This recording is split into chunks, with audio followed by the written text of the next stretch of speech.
Assalamualaikum warahmatullahi wabarakatuh. Salam hangat sahabat. Apa kabar? Semoga kita semua dalam keadaan sehat walafiat. Semoga saudara kita yang sedang sakit segera diberikan kesembuhan oleh Allah Subhanahu wa taala, dan semoga saudara-saudara kita yang terkena musibah diberikan kesabaran. Masih bersama dengan saya Syifa dalam suluk motivasi dari Sang Santri Inayatullah. Sahabat, inti sholat adalah munajat antara kita dan Allah Subhanahu wa taala. Munajat adalah ucapan yang dilafalkan dalam bentuk halus dan juga syarat dengan makna. Menurut Ibnu Arabi, kita tidak akan mampu memilih dengan tepat apa yang pantas kita sampaikan, kita katakan untuk bermunajat kepada Allah Subhanahu wa taala. Karena kita memiliki keterbatasan untuk memilih ungkapan dan kata-kata yang indah untuk menyeru Allah Subhanahu wa taala. Karena keterbatasan itulah Allah mengajarkan kita cara dan lafal yang kita gunakan untuk bermunajat kepada Allah Subhanahu wa taala dengan kalamnya sendiri. Salah satunya adalah surat Al-Fatihah yang Allah ajarkan sebagai ungkapan munajat dalam sholat yang tidak secara monoton seorang musolli yang dibisikkan kepada Allah Subhanahu wa taala.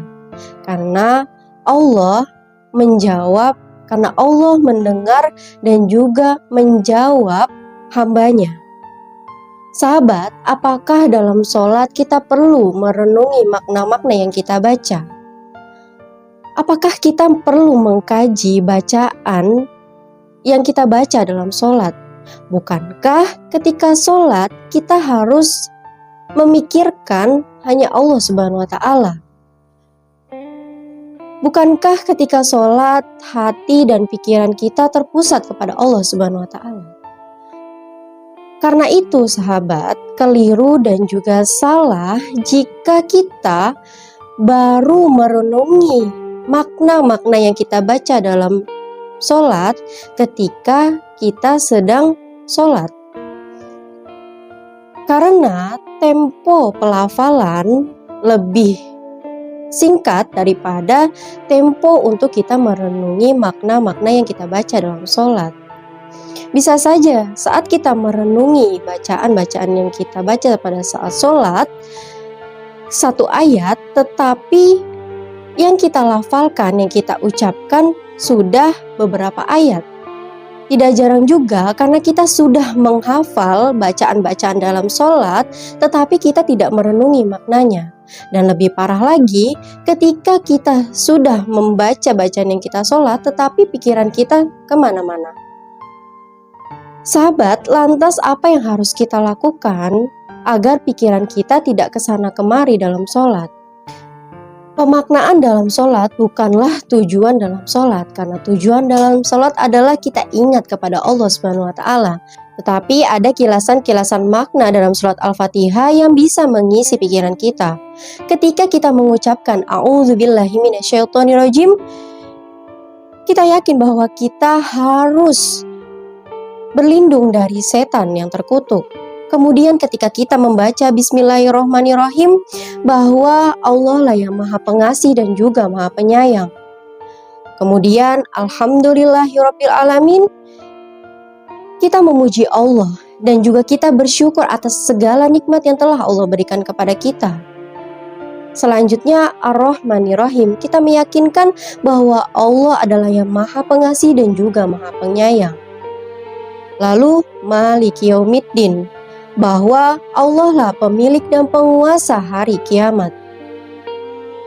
Selanjutnya Iyyaka na'budu wa iyyaka nasta'in, bahwa pengabdian dan ibadah kita hanya kepada Allah Subhanahu wa taala dan kita meminta pertolongan hanya kepada Allah Subhanahu wa taala.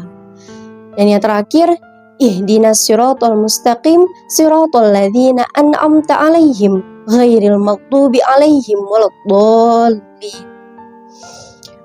Kita memohon kepada Allah Subhanahu wa taala untuk ditunjukkan jalan yang lurus, jalan yang diberikan nikmat oleh Allah Subhanahu wa taala, yaitu seperti para nabi, para orang-orang soleh, orang yang beriman. Bukan jalan yang Allah telah murkai dan Allah sesatkan. Sahabat, berbagai masalah persoalan hidup yang mengelayuti pikiran akan mempengaruhi suasana hati kita ketika kita sholat. Maka kita perlu kejernihan hati kita dan kekhusyuan hati kita, konsentrasi dalam pikiran kita agar kita sholat hanya menghadap Allah Subhanahu wa Ta'ala dan tidak saja kita merenungi setiap maknanya. Dan juga kita memohon kepada Allah Subhanahu wa Ta'ala agar kita diberikan kekuatan untuk bisa memahami setiap makna yang kita baca dalam sholat dan kita bisa khusyuk dalam sholat. Semoga bermanfaat. Wallahu a'lam bishawab. Wassalamualaikum warahmatullahi wabarakatuh.